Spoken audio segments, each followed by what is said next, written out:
compartir pantalla, ventana.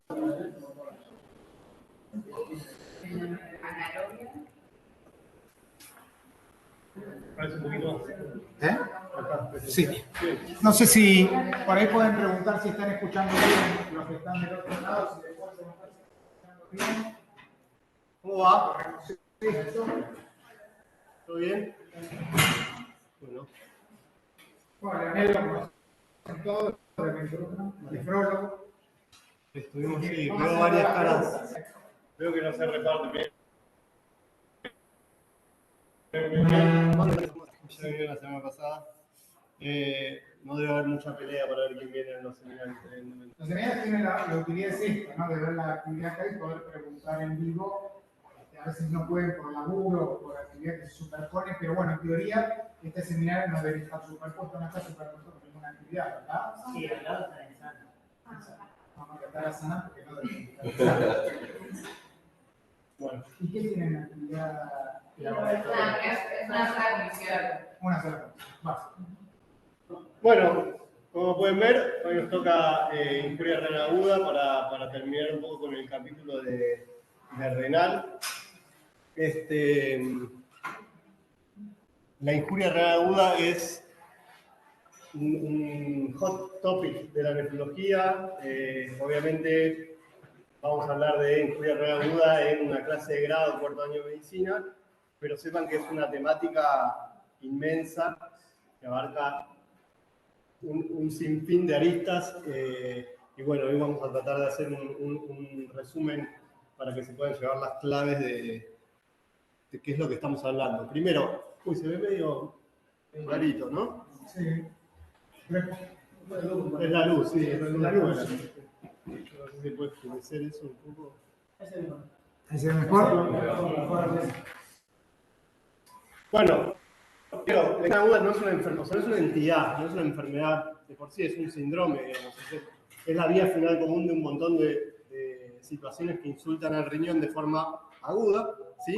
Abrupta, y hacen caer la función renal. Hay un deterioro en la función renal que básicamente lo vemos como una pérdida en la capacidad, una disminución en la capacidad para eliminar desechos nitrogenados.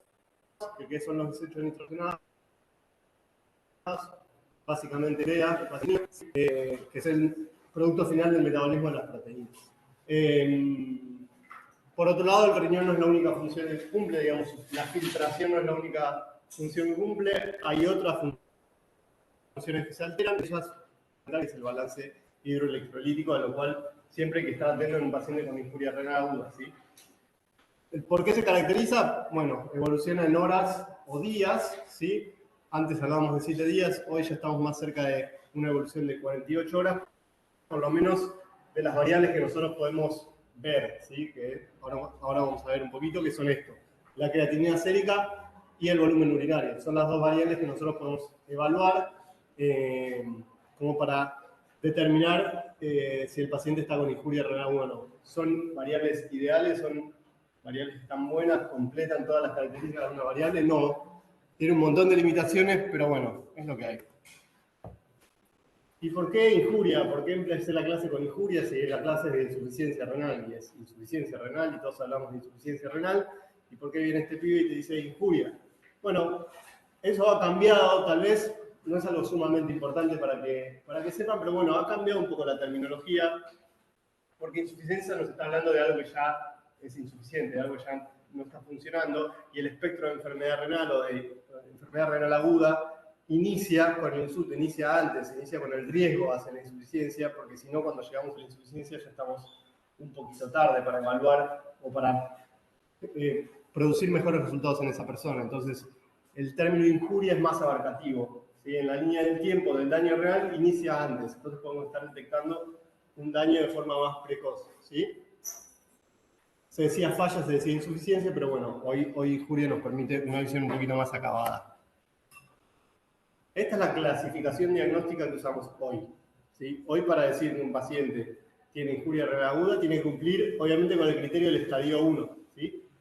La misma clasificación nos va a clasificar por severidad. Y fíjense que las únicas dos variables que usamos son creatinina sérica y volumen. Acá no hablamos de filtrado glomerular, no más, ¿sí? ¿Por qué? Porque las fórmulas no están hechas para un paciente en desequilibrio, ¿sí? No están hechas para saber el filtrado glomerular de un paciente el cual hora a hora o día a día le está aumentando la creatinina o le está cayendo ese filtrado glomerular. Entonces, hablamos de creatinina y siempre hablamos de un delta, de una variación. Ahora, ¿qué pasa? No siempre sabemos la creatinina basal del paciente. Bueno, eso es un problema que muchas veces tenemos que resolver con otros recursos clínicos, historia clínica, otros análisis y demás.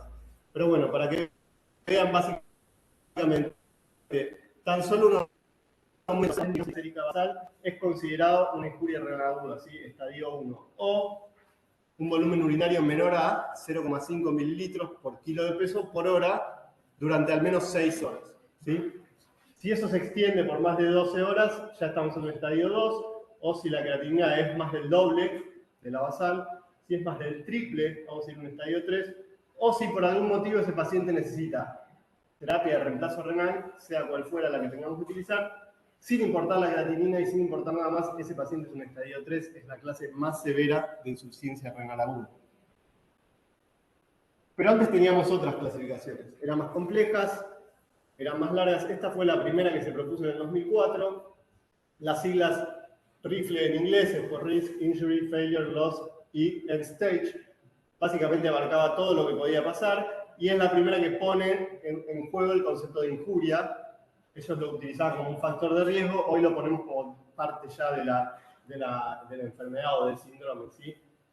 Nada, no importan las variables, es como para que les quede. Luego en el 2007 se juntan un grupo de nefrólogos que estudian mucho injuria renal aguda y deciden modificar un poquito, y lo que ellos agregan ya es mejorar la sensibilidad diagnóstica del método, poniendo este 0.3 miligramos de cilitro. Con eso ya ven que es verdad, va a haber pacientes incluidos en esta definición que tal vez no tengan una insuficiencia renal aguda o una injuria renal aguda. ¿Por qué? Porque por ahí es la variabilidad del método, por ahí no la tuvieron, pero vas a dejar menos afuera que sí podrían llegar a tenerla de forma más precoz. Esa es la idea de una definición o una clasificación, tratar de no dejar pacientes positivos afuera, ¿sí?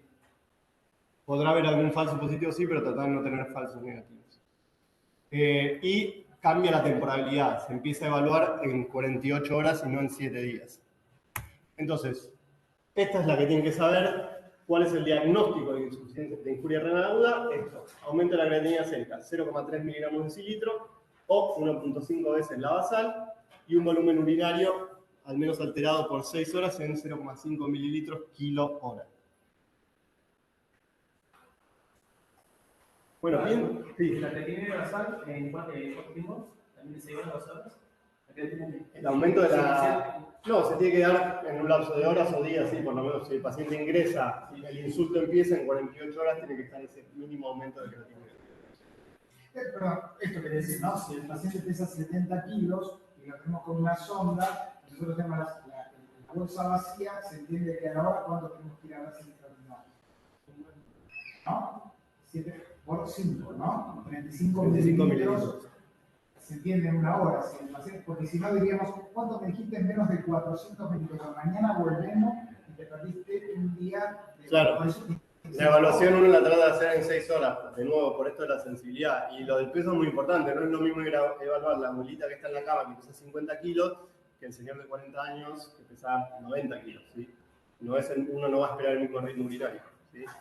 Como se imaginarán, hablar de epidemiología en un cuadro de estas características es un poco complicado, ¿no? Poder decir, bueno, la injuria renal aguda ocurre en tal porcentaje de casos. No, primero, ahora van a ver la cantidad de causas que puede haber. Segundo, injuria renal aguda evaluada en qué ámbito, en el ámbito de la comunidad, porque un paciente puede entrar a la guardia y tener una injuria renal aguda, o puede ser un paciente que estaba internado por algo y entonces ahí va a haber una epidemiología completamente distinta, ¿sí? Bueno, epidemiología, la incidencia de injuria renal aguda que va a tener la sala, ¿sí?, del Hospital Regional de Mar del Plata, que es el Hospital Italiano de Buenos Aires, ¿sí? A mayor complejidad, lo más probable es que la incidencia de injuria renal aguda sea más grande, porque hay cirugías de mayor complejidad, hay cuadros con mayor severidad que hay tratamientos oncológicos, distintos tipos de fármacos. Entonces, establecer una epidemiología global es prácticamente imposible, ¿sí? Por otra parte, el tema de los criterios diagnósticos, cuando uno revisa los estudios epidemiológicos, porque uno quiere saber, digamos, qué tan frecuente es esto de lo que les estoy hablando a los chicos, ¿es algo que pasa, es algo que no pasa? Vos vas a ver la literatura y bueno, Juan Pérez lo publicó en esta revista y utilizó el rifle, porque se les cantó. Y otro vino y utilizó Cadigo. Y son dos definiciones distintas. O sea que uno me está hablando de una injuria renal aguda y otro me está hablando de otra. Entonces, en definitiva, muchas veces estás comparando peras con manzanas. Son todas frutas, pero son distintas, ¿sí? Así que vamos a ver, obviamente, algunas cuestiones generales, pero sepan que la injuria renal aguda forma parte de un continuo, ¿sí? De un continuo de enfermedad renal aguda y de enfermedad renal crónica, que puede interrumpirse, es decir, puede haber una restitución casi ad interim, pero esa lesión aguda puede prolongarse en el tiempo y ser una enfermedad aguda, acute kidney injury, o enfermedad renal aguda, AKD, o CKD, que es enfermedad renal crónica, 3 meses. Entonces, de acuerdo a cómo se prolongue el daño o la falta de respuesta que haya, vamos a estar comprendidos en ese panorama, ¿sí?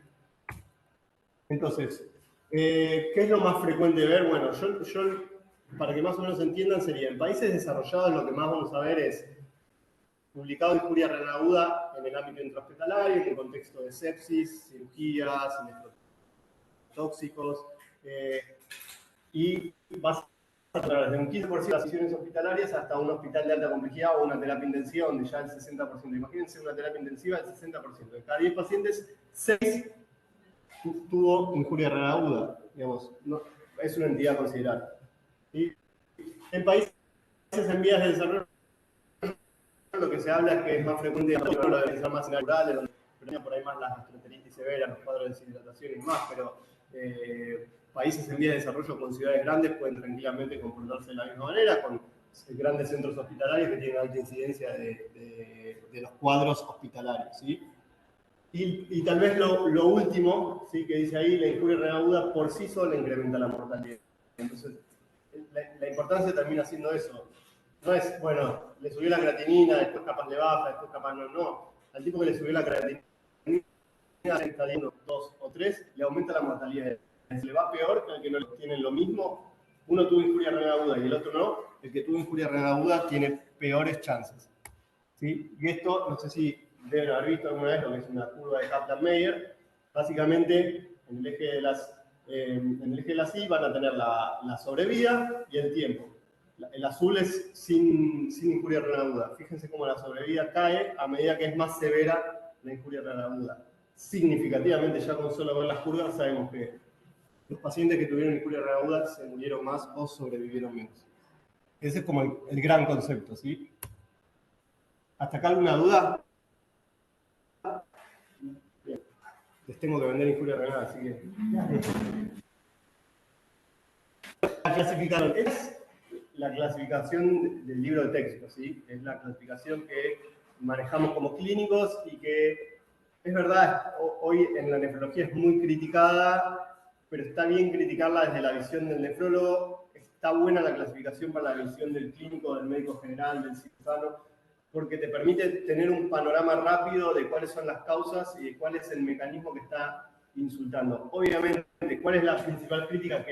Primero, la injuria renal aguda perrenal te van a decir, no existe en realidad, es un estado funcional que eventualmente se prolonga en el tiempo, digamos, una injuria renal o no. La injuria renal de origen renal es una bolsa de gato, porque no puede ser que dentro de la misma clasificación haya una glomerulonefritis, una injuria renal aguda por AINES, pero bueno. Y la postrenal es lo mismo una hiperplasia prostática benigna que una litiasis o que un tumor uterino que invade los uréteres. Pero bueno, la clasificación de razonamiento clínico es buena, es muy útil. A ustedes les va a permitir rápidamente pensar, bueno, este paciente tiene una insuficiencia renal aguda. Lo primero que voy a pensar es si es funcional, si es renal. ¿Hay algún elemento en su clínica que esté haciendo que sin un daño parenclimatoso haya una caída del filtrado glomerular? ¿Por qué? Porque el riñón se adapta. ¿Y qué puede ser? Hipovolemia es la más clásica, ¿sí? Insuficiencia cardíaca. Ahora vamos a ver otros ejemplos. Pero bueno, a la hora de razonar, yo digo, bueno, este paciente tiene un daño funcional o ya estoy pensando en que el riñón no funciona. Perdón, me parece que eso está bueno porque en la guardia de estos pacientes realmente se ven con Tal cual. diarrea, con vómitos o lo ves deshidratado, ¿no? Algún signo después veremos cuál es específico, un elemento globo ocular. Entonces se puede ver fácilmente el examen físico es muy delator, ¿no? del prerrenal. Sí, exacto. Es lo primero que trata de identificar, digamos. El prerrenal ambulatorio en la guardia es evaluación del estado de hidratación del paciente. Si viene un paciente, incluso, digamos, vamos a ver ahora que acá las cosas de prerrenal, o sea, prerrenal no es ojo, prerrenal no es sinónimo de hipovolemia. Hipovolemia es un escenario muy común, probablemente el más frecuente, que produce injuria renal aguda renal, pero fíjense que abajo dice disfunción cardíaca. O sea, yo puedo tener un tipo que viene con crepitantes hasta la nuca, edemas, falta de aire, injuria renal aguda, y voy a decir que tiene una injuria renal aguda renal, lo mismo que venga una señora deshidratada por una diarrea, con los globos oculares hundidos, la boca seca, signo de pliegue, etc. Y los dos van a tener injuria renal aguda, y de las dos voy a decir que es renal. Pero el tratamiento es distinto. Y ahí está otra de las críticas un poco a la clasificación, pero insisto, en el relacionamiento clínico es muy bueno entender que primero no hay un daño parenquimatoso y que el problema es funcional, es una adaptación, es una mala adaptación del riñón a un problema externo. Acá tiene una lista, ¿sí? En el ámbito, bueno, el hepatorrenal es otro muy característico en los pacientes enolistas. Obviamente es mucho menos frecuente, pero desde el punto de vista fisiopatológico, si en algún momento en el primero, repasen y vean un poquito por ahí más en detalle la fisiopatología del hepatorrenal y van a ver que es de libro una insuficiencia renal funcional, ¿sí? Y de hecho su diagnóstico es por descarte, porque no tiene una descartosa en el contexto clínico, ¿no? Listas, sí, etc. Bien, las renales, como les digo, bolsa de gatos. O sea, lo mismo una isquemia renal porque, por ejemplo, una hipovolemia se prolonga en el tiempo.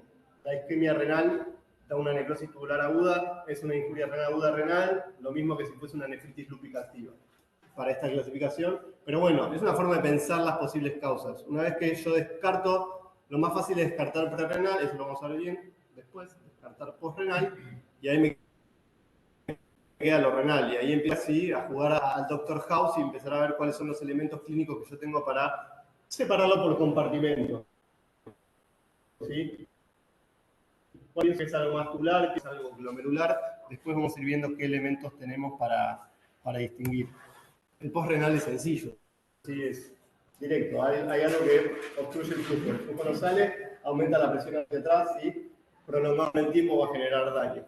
La obstrucción puede ser de adentro, un lito, una necrosis, un coágulo, o puede ser desde afuera, ¿sí? La próstata, algún tumor, fibrosis, ¿sí? ¿Puedo dar una pregunta? Sí. Generalmente en las prerrenales, en la explicación de la renal mencionaste la necrosis por AINES. Está dentro de lo renal, y lo renal también se le da AINES, o sea, puede ser bueno, tubular por AINES y puede ser por los AINES tienen 2 o 3 mecanismos bien explicados fisiopatológicamente como daño renal. Uno es el vascular, por la inhibición de las prostaglandinas, hay una caída en el flujo plasmático renal efectivo y eso puede dar una injuria renal aguda funcional. Pero por otro lado, son fármacos que pueden generar toxicidad mediada por inmunidad, como si fuese una reacción alérgica localizada en el riñón, que se llama nefritis tubular. ¿Sí? Es, de nuevo, otra vía final común de varios daños renales que pueden ocurrir por tóxicos, por enfermedades inmunitarias y demás. Entonces, otro mecanismo podría ser directamente una injuria renal clasificada dentro de las renales, dentro del compartimento intersticial. O sea, son la misma droga con 2 mecanismos posibles para generar un daño renal, ¿sí? Bueno, entonces, ¿cómo evaluamos? Bueno, de nuevo, acá tenemos que ver siempre lo que decía Luis, ¿no? Estamos en la guardia viendo un paciente que llega y de pronto sospechamos que pueda llegar, porque acá estamos sospechando que pueda llegar a tener una injuria renal aguda, o estamos viendo un paciente internado que vamos a la mañana a ver la grilla de laboratorio y de pronto, ¡opa! Le doy la creatinina a este paciente, ¿por qué? Entonces, son 2 maneras diferentes de encarar porque son 2 pacientes totalmente distintos, ¿sí?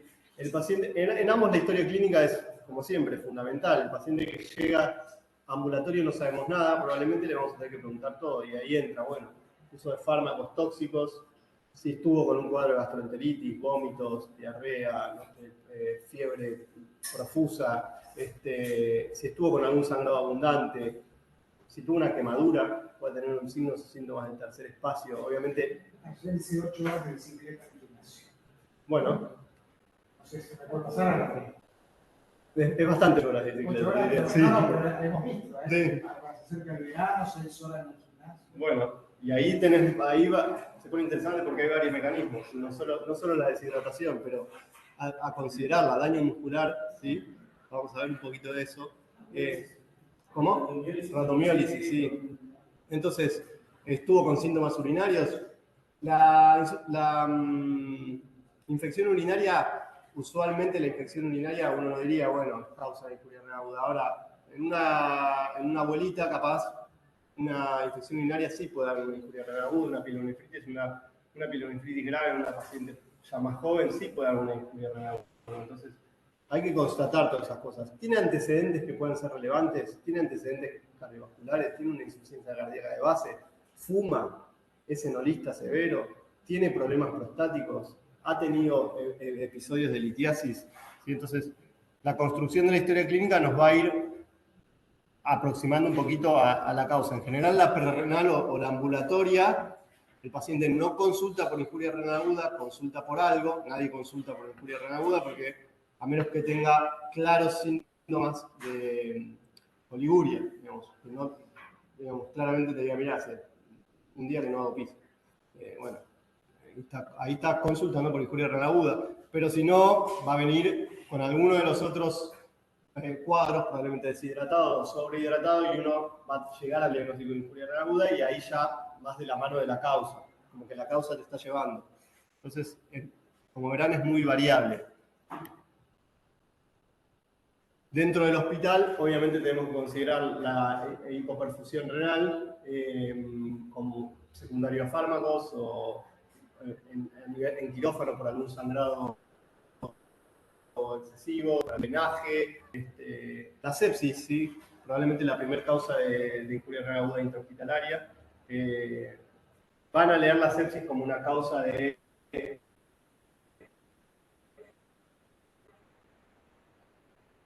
ira prerrenal, es muchísimo más complejo que eso.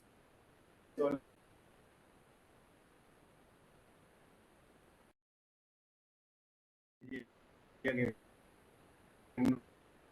no se les piden ejemplos de sepsis, porque la sepsis es muy complejo, hay liberación de citoquinas inflamatorias, hay procesos inmunológicos mediados, iría dentro de las renales. Es más, lo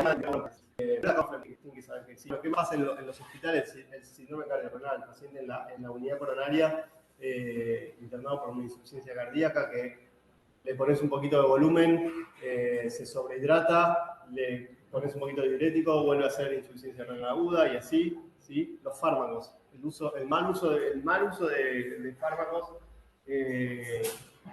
la cantidad de veces que como residentes hemos tomado decisiones de instauración farmacológica, antibióticos, solos a la noche y nada, los pacientes aparecen con 2 o 3 de creatinina porque no indicó un antibiótico porque tal vez ni siquiera está bien indicado, ¿sí? Entonces, nefrotoxicidad siempre hay que considerarlo. Cuando ven una creatinina elevada hospital, hay que ver las indicaciones y ver una por una qué es lo que está pasando. No porque lo pueda haber generado, sino porque también, como medida terapéutica, tal vez haya que suspender alguno. ¿Sí? Obviamente la cirugía, la rhabdomiólisis, que puede ser de causa ambulatoria, pero muchas veces los pacientes que están postrados hace mucho tiempo pueden llegar a generar una rhabdomiólisis, ¿sí? Convulsiones, tal cual. Se ven, obviamente las rhabdomiólisis estamos hablando de cifras de CPK arriba de 10.000, 15.000, 20.000, ¿sí? Son cifras realmente muy elevadas y que pueden generar un daño renal, que ahí también tiene una fisiopatología interesante, muy propia, el que le interese lo puede leer. En general arrancan como una prerrenal y después ese daño se sostiene con el pigmento, siempre van a terminar, si hay daño van a terminar en daño renal, pero tienen un arranque algo funcional. Y después, bueno, lo que hablamos del síndrome patorrenal. Bien, a la hora del examen físico, esto sí para todos, obviamente, hay que ver cuál es el estado clínico general del paciente, conciencia, pero sobre todo ver el estado de volemia, o sea, la volemia nos va a orientar un montón, ver cómo está el paciente de volemia y cómo está su perfusión periférica. Para esto nos vamos a apoyar presión arterial, frecuencia cardíaca, los edemas, la piel, las mucosas, ¿sí? ¿Tiene los globos oculares hundidos? ¿Tiene signo de pliegue o está con edemas? ¿Tiene sequedad en las mucosas? Vamos a ocultarla, ¿sí? Corazón, pulmón fundamentalmente, tiene crepitante, tiene una arritmia, tiene algún soplo nuevo y constatar cómo está la perfusión periférica con los pulsos. Eso te va a dar una idea muy clara, te va a separar rápidamente las aguas de si un paciente o volémico, hipovolémico o hipervolémico, ¿sí? Vamos a ir a ver el abdomen. El abdomen es el órgano que nosotros tenemos que ir a evaluar. Vayan pensando en todas las causas que estamos diciendo. Bueno, tiene una hepatomegalia, una esplenomegalia, tiene algún dolor puntual, tiene un punto ureteral, tiene una puniopercusión positiva, sumado a todo lo que ya evaluamos, el paciente deshidratado con puniopercusión positiva, con fiebre, con hematuria, con dolor al... Asitis, y tiene una patología. Claro, tiene una asitis, tiene dolor puntual en hipogastrio, como habíamos dicho, la matidez con cavidad hacia arriba, tiene otras lesiones en piel que hablan de enfermedades sistémicas más complejas, artropatías, tiene adenopatías, ¿sí? Todo eso lo vamos a tener que evaluar y vamos a tener que ir construyendo un cuadro clínico completo del paciente que nos va rápidamente a tirar por lo menos a reducir un poquito este espectro de causas que tenemos, ¿sí? Y obviamente vamos a ir al laboratorio, no puede faltar la función renal, es lo que estamos tratando de definir. La urea hay que pedirla siempre porque tenemos que ver, la urea es la toxina urémica, ¿sí? Se llama así, digamos, va a marcar qué tan tóxico está el riñón, nos va a decir qué disfuncional están esos riñones, la urea nos va a decir qué tan tóxico. Si tiene una urea muy alta, el paciente por ahí está muy tóxico y requiere algún otro tipo de intervención, ¿sí? Ionograma, porque ionograma de estado base, dijimos medio interno, cuando el riñón no está andando bien hay que evaluarlo siempre, volemia, medio interno, van de la mano. Si tengo un paciente con hipovolemia, voy a tener que ir a ver cómo está el sodio, el pH sanguíneo, el bicarbonato, ¿sí? Voy a tener que ir a ver la frecuencia respiratoria para ver qué está pasando con el CO2. Eso lo tengo que ver porque es tan completamente de la mano, no tiene sentido una cosa sin la otra, ¿sí? Obviamente hemograma, dijimos, bueno, un paciente puede estar cruzando un cuadro de hemorragia severa o hemorragia oculta y tiene una caída de control que nadie había pesquisado, puede ser un cuadro de estos hematológicos catastróficos, una linfocitosis severa, a veces lo vemos, debutan de esa manera. Es un crónico, ¿no? Sí. Bueno, y mucho de esto nos va a dar datos sobre si esta injuria era aguda o estamos hablando de un paciente crónico o estamos hablando de una injuria renal aguda, es un paciente que es crónico. Y la orina, nada, estamos estudiando el riñón, nos va a dar un montón de información. Primero, densidad urinaria, pH urinario, obviamente, pero sobre todo el sedimento urinario. ¿Qué vamos a ver? ¿Vamos a ver un sedimento que no tiene nada? ¿O vamos a ver un sedimento con glóbulos rojos dismórficos? ¿O vamos a ver un sedimento con leucocituria? ¿O con algunos cilindros epiteliales, que por ahí cilindros hialinos que hablen de necrosis tubular aguda? ¿O por ahí cilindros hemáticos? Vamos a ver bacterias, vamos a ver cristales. Nada, si hay voluntad de ver un sedimento urinario, uno puede estar realmente inspeccionando el riñón y ver qué pasa ahí, ¿no? La biopsia. Los eosinófilos en orina, que siempre como clínicos nos ha encantado. Es un signo bastante específico de lo que hablamos de la nefritis intersticial, muy poco sensible, es algo que se encuentra probablemente en el 30% o menos de las nefritis intersticiales, pero si aparece uno dice, bueno, hay ahí, y de hecho para algo que puede tener una terapéutica específica puede ser muy útil. Ionograma urinario, sí, ahora vamos a ver un poquito, nos puede llegar a ayudar de alguna manera, esto los residentes de clínica lo hagan en FENA, para saber si hay una manera de poder intuir si esto es renal o renal desde el laboratorio. Para mí nada le gana a la clínica. Sí, ahora vamos a ver. hay una fascinación a veces por la presión excretada de sodio. Sí, hasta el punto de no reconocer que vale más la clínica que, o sea, un paciente le diste una dosis de diurético y eso ya no sirve, y vos me querés venir a explicar que tiene un FeNA alto, entonces es renal, y yo te digo, mirá, primero hidratalo porque esa señora está con diarrea hace 4 días, tiene las ojeras del tamaño de... y no me importa el FeNA. Entonces, nada, como todo recurso hay que saber usarlo en el momento, puede ser útil, pero tiene variabilidad, ¿sí? La osmolaridad urinaria nos va a permitir también hablar de la capacidad de la orina que tiene para concentrar, porque no es lo mismo un paciente oligúrico con orina concentrada que un paciente oligúrico con orina no concentrada, ¿sí? A veces no te calculan y nos manejamos por densidades un poco más. Sí, la densidad tenés de 1018 para abajo, bueno, sería de 1010 para abajo, de 1018 para arriba, como para decir, bueno, una orina concentrada, una orina diluida. Si no, lo mejor es que te la mida en el laboratorio la osmolaridad urinaria, si no hay alguna fórmula como para poder medirla, uno tiene que pedir la concentración de hierograma y algunos datos plasmáticos y la podés calcular. Bueno, esto es un poco lo de la fracción excretada de sodio, ¿sí? El sodio urinario sobre el sodio plasmático, dividido la creatinina urinaria sobre la creatinina plasmática por 100, ¿sí? Eso que nos va a decir, bueno, que si la excreción es menor al 1%, esto es algo funcional, porque porque todavía el túbulo tiene la capacidad de reabsorbe sodio, entonces está todo bien, el otro no reabsorbe sodio, no andan los túbulos, es un no siempre es así, recuerden, si hay un sodio diurético, la reabsorción de sodio está farmacológicamente alterada, pero bueno, la osmolaridad sí me parece un dato bastante útil, una orina que puede concentrarse mucho, bueno, está hablando de cierta indemnidad de los túbulos, pero bueno, no es absoluto, porque el riñón está conformado por un montón de unidades funcionales, millones y millones, entonces muchas veces todo eso se compensa y no podemos dar, si no, ni hablaríamos con el paciente. Bueno, pedir una orina, le calculamos el FeNE, más o menos ahí con eso vemos. Bueno, sedimento urinario, un poco lo que hablábamos. No es solo la hematuria dismórfica, si bien es linda y a todos nos gusta hablar de eso, y habla un universo de glomerulopatías que bueno, nada, para mí es muy lindo, no sé para el resto, pero bueno, hay un montón de hallazgos que pueden, por lo menos, orientarnos, ¿sí? Orientarnos a ir encogiendo esa búsqueda.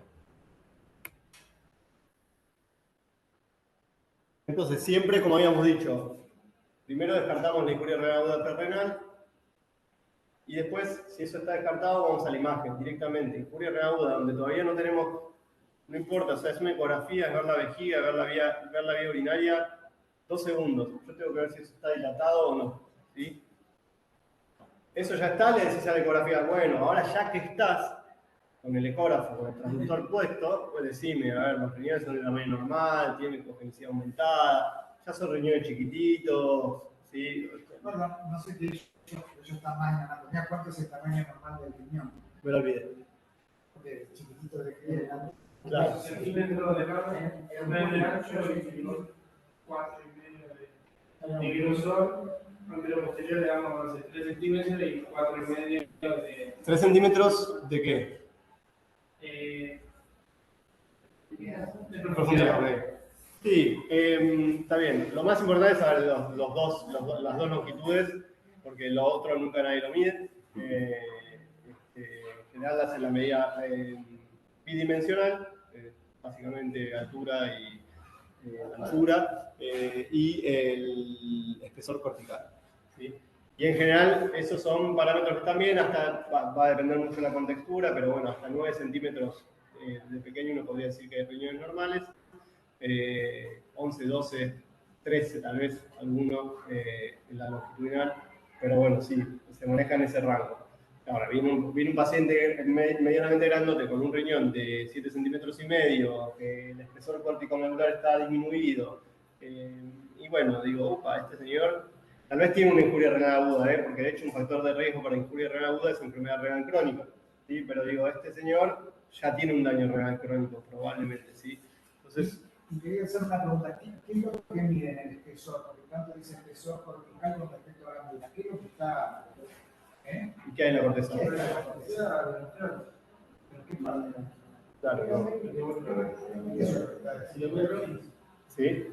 La nefrona está en todo el riñón porque los túbulos son parte de la nefrona. ¿Sí? Exacto. Pero está el aparato juxtaglomerular y los glomérulos, ¿sí? Es decir, el aparato es la parte del túbulo, ¿sí? Posterior a la asa de Henle que justo contacta con el glomérulo. Y eso es nada, fundamental para lo que estudiaba habitualmente en fisiología, el feedback túbulo-glomerular. ¿Sí? Pero cuando dice que no hay diferenciación, es que no hay glomérulo. Eso es lo que nos está diciendo. Se afina, lo que te va a decir el ecografista tiene la corteza fina. ¿Sí? Ya tiene menos glomérulo. Sí, está.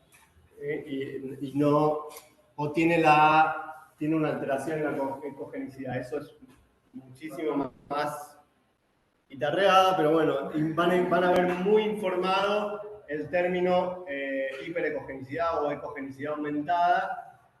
Y eso está bien, o sea, a veces se ve y está la ecogenicidad aumentada, sobre todo en una escuria renal aguda, pero nada, fin, o sea, no te habla de nada. Cualquier insulto lo puede lograr, puede ser inflamatorio, puede ser inmunológico, puede ser infeccioso, puede ser pero bueno, es un término que lo van a ver. Entonces, historia clínica, el laboratorio con la orina, tratar de evaluar bien el paciente, el estado de volemia y demás. Bien, no me parece que este paciente renal, listo, mirarle la vía urinaria, ¿sí? Esto en el transcurso de horas, a menos que, ¿cuándo voy a ir directamente a mirar la vía urinaria, sin importar todo lo demás? Cuando lo sospecho, chicos, o sea, no, cuando sospecho que tiene una obstrucción, si viene un paciente prostático con dolor y la panza así... No se lo van a confundir porque todos Sí. quieren decir que si lo ven tangencialmente van a ver con una protrusión en la zona suprapúbica. Lo ves tangencialmente y le ves el tumor suprapúbico, ¿no? Hay que verlo, hay que sacar la remera. A veces hay ironía lo que digo, pero a veces no se saca la remera y el señor con el diagnóstico hecho, viéndolo tangencialmente, sí, con el razón. Entonces, claro, eso es... ¿Por qué es tan importante? Porque el tratamiento es la desobstrucción, ¿sí? Lo más rápido posible, en el contexto de una injuria renal aguda. Por eso Mario Alcina nos dice siempre hipertrofia prostática maligna, ¿no? Entonces, ¿probado? No sé. Ahí está. Entonces, bueno, y supongan que venimos ahí, todavía no tenemos. ¿Qué se les ocurre? ¿Qué preguntarían? ¿Qué otros estudios podrían necesitar? ¿Qué se les ocurre? Con todas las causas, a ver, como para abrir un poco el debate, todas las causas que hemos visto. Dentro de lo básico ya está, a ver, alguna cosa que por ahí... A veces tengo una repercusión general en caso de que sea con cáncer. Bueno, uno buscaría por ahí alguna imagen más... Claro.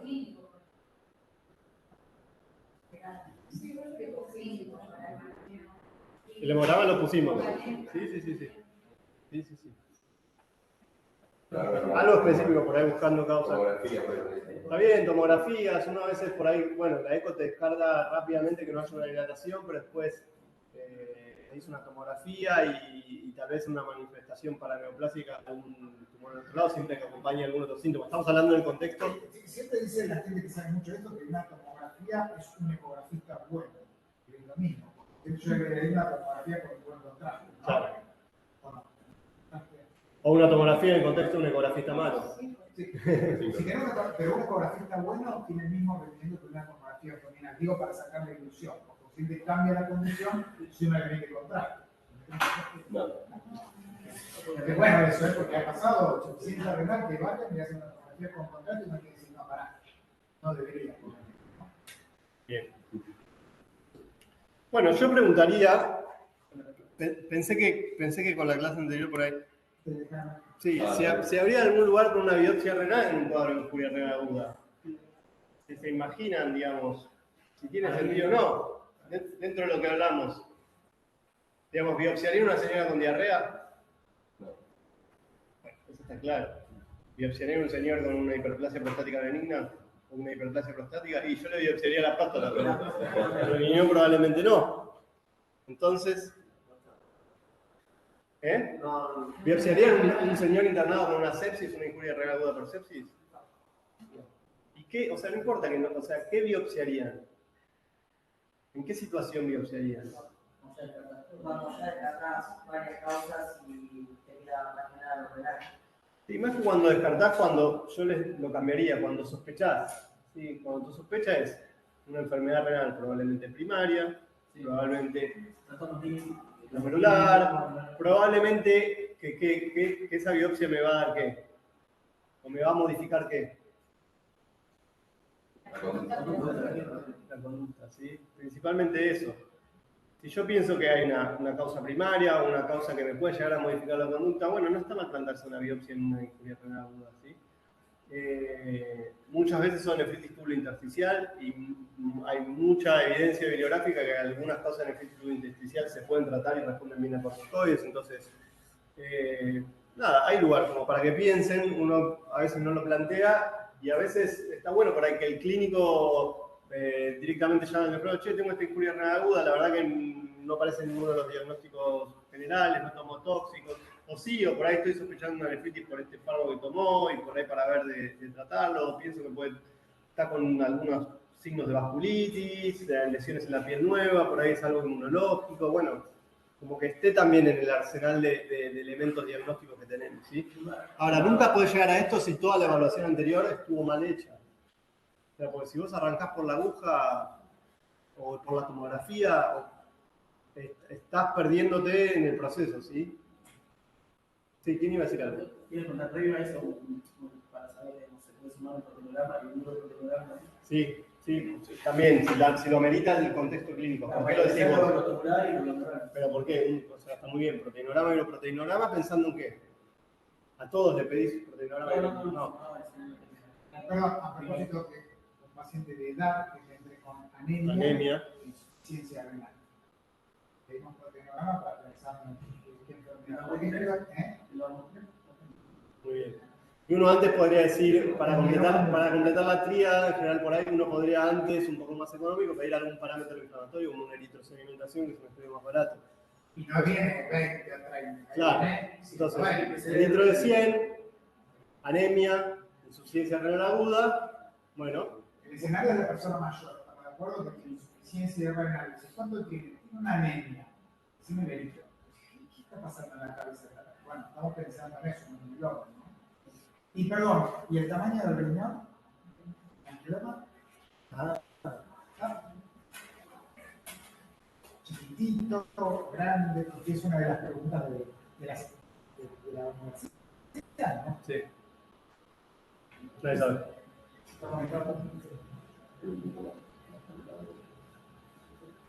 En general, digamos, esto ya es en patología crónica, que uno espera que siempre te van a decir, bueno, enfermedad renal crónica, riñón chico. Hay algunas excepciones, riñón de emioma no es un riñón chico. La diabetes muchas veces no es un riñón chico. Y después hay causas de riñones grandes, como la poliquistosis, ¿sí? Que tiene el riñón grande, pero sí, suele ser. Y muchas veces se puede infiltrar el riñón de mieloma y producir amiloidosis o un montón de otras cosas. Entonces, proteinograma, perfecto. De acuerdo a los hallazgos, uno puede decir, bueno, riñón de mieloma típico, o puede decir, esto parece un mieloma, pero este riñón no parece un riñón de mieloma típico, y ahí puedo de nuevo justificar una biopsia renal.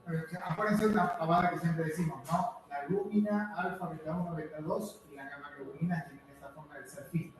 Cuando hacen los cuernitos, tienen una hipergamma monoclonal. Sí. Eso es fundamental, que sea monoclonal, y después sí hay que pedirlo. Eso está muy bien que hayas pedido el uroproteinograma, porque eso nos va a dar también un montón de información. Bueno, el manejo terapéutico, solo me deberían decir, obviamente depende de la causa.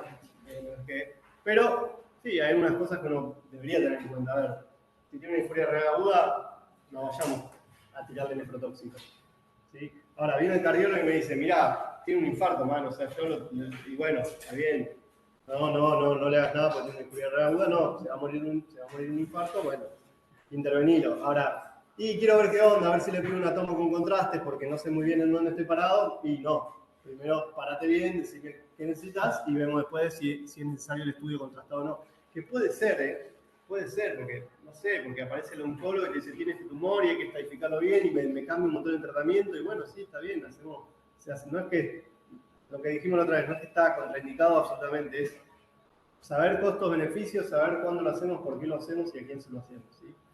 Entonces, evitar nefrotóxicos, corregir la volemia, en más o en menos, básicamente va a ser eso. Si está deshidratado, rehidratar, si está sobrehidratado, ¿sí? Tratar de aumentar la diuresis. Expansión de volumen, transfusión si es una hemorragia severa, es expansión de volumen con transfusión. Obviamente no es que el paciente con un shock hemorrágico nos vamos a quedar esperando que el de hemoterapia traiga la bolsa, no, lo expandimos igual, ¿sí? Después lo vamos a transfundir. Y probablemente en esa expansión le hagamos caer más el hematocrito, pero bueno. Y bueno, y lo vas a dejar en shock. Ahí sí, en algún momento van a llegar las transfusiones, pero si el tipo está en injuria renal aguda es porque ya está con sufrimiento, entonces la volemia la tenés que restaurar. Y acá, bueno, al margen de lo que dijimos, no hay una conducta unificada, ¿sí? De nuevo, las medidas preventivas, tratar de evitar nefrotóxicos, a diferencia de una enfermedad renal crónica, uno, por ejemplo, el paciente internado, en este caso la nutrición es muy importante, son estados muy hipercatabólicos, entonces uno da dietas con buena cantidad de proteínas, no las restringe. Nada, los antibióticos, tratar de siempre, si es un cuadro infeccioso, siempre los cultivos apropiados antes de iniciar antibióticos, sobre todo. Quería avisar que tienen realmente tablas en el teléfono donde te indican si hay que ajustar o no el antibiótico o hay que contraindicarlo, no es que tienen que saber todo el No, obvio, eso sí. Y eso nunca, claro. Lo que hay que saber es que lo tenés que buscar, porque digamos, si no, yo lo indico al antibiótico. Ahora, si yo lo sé que tengo que buscar eso, no pasa nada, lo busco en el momento. Che, le voy a indicar anfotericina, a ver cómo es. Ah, no. ¿Sí? O lo tengo que ajustar. No sé. Vancomicina, estoy pertazo. Tiene que primar la curiosidad, claro, la realidad de no causar un daño, y eso a veces cuando estamos de noche solo, bueno, a veces puede en contra. Pero bueno, el interés evita que le hagamos un a veces son 5 minutos con el celular. Buscar, no, bueno, este antibiótico está bien. Antes tenía que pasar con el libro. Claro. Pasaba con el libro. Ahora hay programitas. Así que, nada, si es una ira postquirúrgica, todo lo que sea soporte postquirúrgico va a ser fundamental, manejo de dolor. Y después hay causas inmunológicas que van a requerir, entonces hay causas oncológicas que van a requerir tratamientos quimioterápicos o biológicos.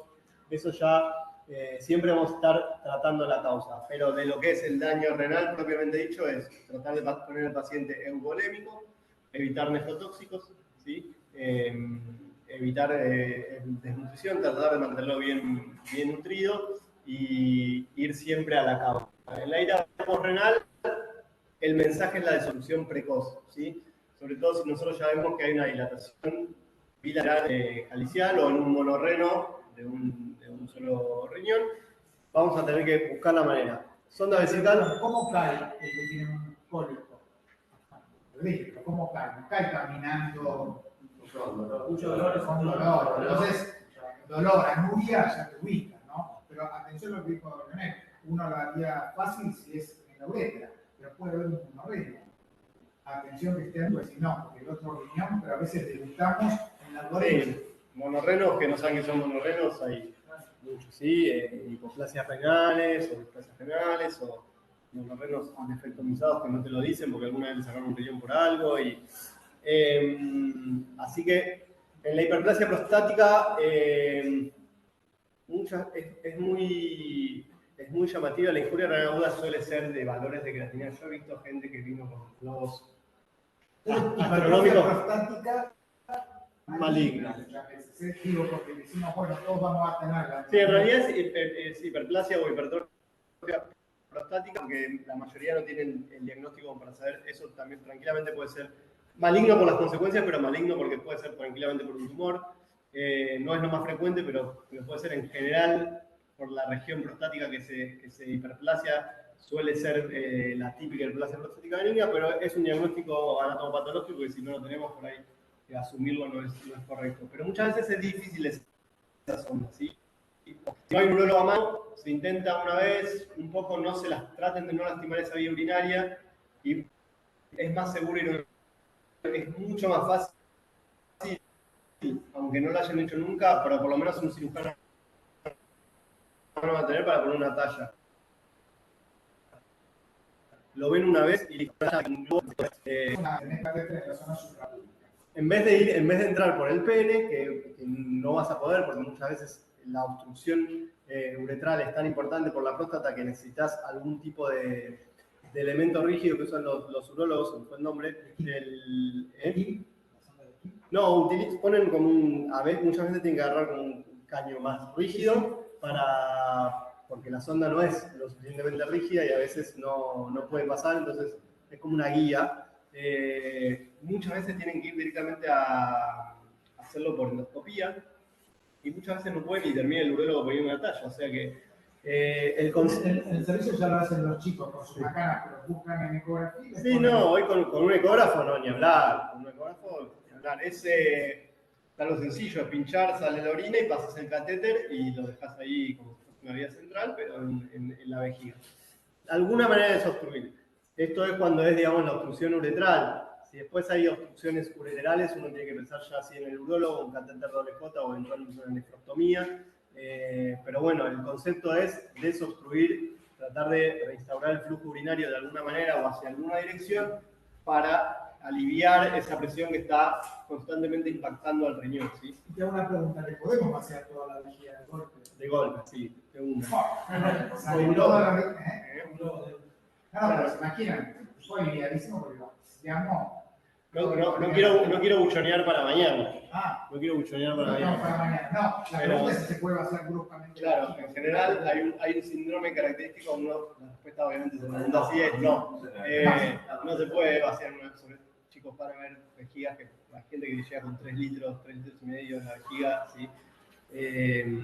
15 de creatinina, ¿sí? No estoy hablando de un 1.5, estoy hablando de 15 de creatinina. Un señor que dijo, me empecé a sentir mal. No orino hace 3 días y así. Se ve más de lo que uno quisiera. Pero no se puede, eso puede generar una hematuria ex vacuo, que es básicamente pérdida rápida de la presión en la pared de la vejiga y eso puede lesionar las paredes y generar una hematuria espiral. Más o menos al medio litro cortamos, dejamos un rato y después ya vamos sacando de a poco, de 200, 300 mililitros. Con el correo, ya con la primera descompresión ya va a haber alivio, ¿sí? Pero bueno, más que nada hay vías más accesibles como para desobstruir rápidamente si no hay un urólogo. Si hay un urólogo, a veces el tratamiento por ahí es un poco más específico, una ureteroscopía para sacar un lito, sin catéter doble J. También lo que quiero explicarse todavía más de la nefrostomía. Ahora tenemos a una señora joven con sea de cuello con una dilatación. Y uno diría, en todo caso se va, pero no es lo mismo morirse sin función renal o en diálisis que conservando calidad, ¿se entiende? La persona tiene que Sí, ni hablar que acá es lo que hablamos, digamos, cuáles son los riesgos, el aumento de la mortalidad y obviamente la mayor tasa de incidencia de enfermedad renal crónica en este tipo de pacientes, es decir, obviamente hay un riesgo incluso recuperando, o sea, lo que hay es un montón de evidencia que demuestra que los pacientes que tuvieron injuria renal aguda, así recuperando, si me voy al hospital con 0,7 de creatinina, como entré. Así todo tu riesgo de tener enfermedad renal crónica es bastante más alto que el de un par tuyo con las mismas características que no lo haya tenido, ¿sí? Entonces, tiempo es nefrona, sobre todo en las obstructivas, el tiempo es nefrona. Cada nefrona que puedan salvar son meses de vida sin requerimiento de terapia sustitutiva, con mejor función renal y demás. Y bueno, va a haber situaciones en las que lleguemos a necesitar diálisis, ¿sí? Va a haber situaciones en las que estén en terapia y tengan que llamar a un nefrólogo y decirle que tienen su paciente que necesitan dializarlo y se peleen seguramente con el nefrólogo porque al principio todo el mundo piensa que ya hay que dializar y a veces sí, a veces no. Pero bueno, es un tema re peludo el de la terapia de diálisis en injuria renal aguda.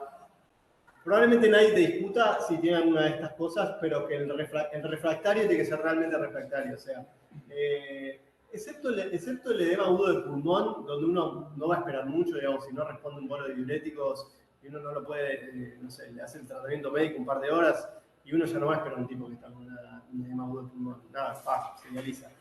Una hipercalemia, nada, primero hay que tratarla médicamente, ¿sí? Hay que evaluar, hay que tener un electrocardiograma que diga que está en riesgo el corazón y que me traes un 6 de potasio con un electro normal, en un paciente que no le pasaste ni una solución paralizante, no le diste ni un diurético, y bueno, o sea, nos tapa, no hay, o sea, dializar no es le salvo la vida, dializar es le pongo un catéter, le dejo infecciones, ¿sí? Lo conecto a una máquina que le saca la sangre del cuerpo y se la devuelve, pasando por un circuito de membranas, tubos, ¿sí? Inflamación, o sea, no es, bueno, no, hay que dializarlo, o qué malo, no lo quieren dializar. ¿Sí? Sí. No, se evalúa la recuperación de la función renal. No, si recupera, no.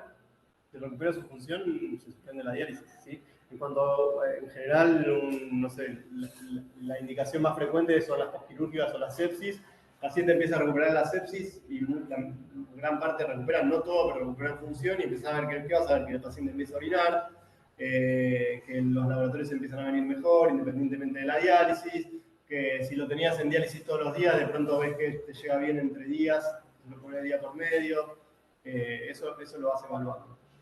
Entonces, hipercalemia severa y refractaria, estamos hablando de más de 6,5 con cambios en el electrocardiograma y realmente refractaria a tratamiento médico adecuado.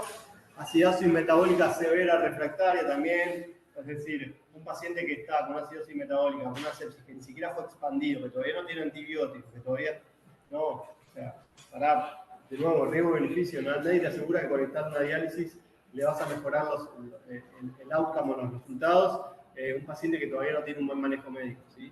Y después tenés las causas urémicas, los pacientes que están encefalopáticos o en una pericarditis urémica, eso los vemos en general en valores de urea altas, ¿sí? Por arriba de 180, 200 en agudo, eso no es frecuente ver igual, no es algo en agudo. Están cada 2 por 3 uremia con su frote, ¿no? El frote, acuérdense que es un frote que es citodiastólico, se pone hacia adelante y es rudo.